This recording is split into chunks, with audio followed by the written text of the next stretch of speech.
early February, the Free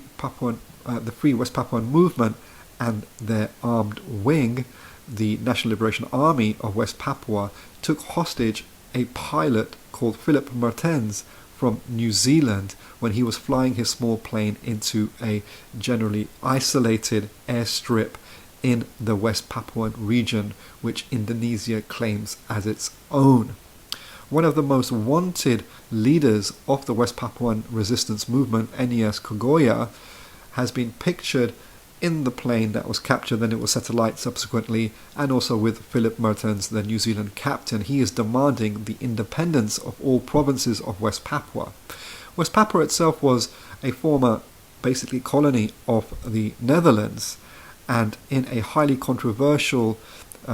vote in 1969, in which only 1,000 people of West Papua took place, that West Papua was colonized itself by Indonesia, which maintains a massive military presence and strategy in communities in West Papua, often displacing tens of thousands of people at a time around clashes with the West Papuan Freedom Forces.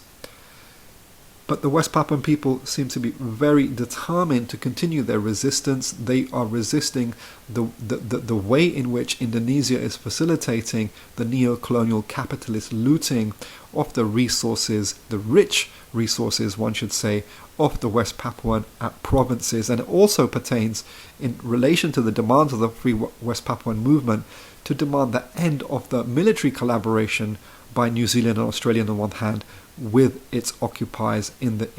Indonesian state. And that itself opens up the question that is Australia going to maintain its neo-colonial European posture vis-a-vis its Asian neighbours in which region it sits in,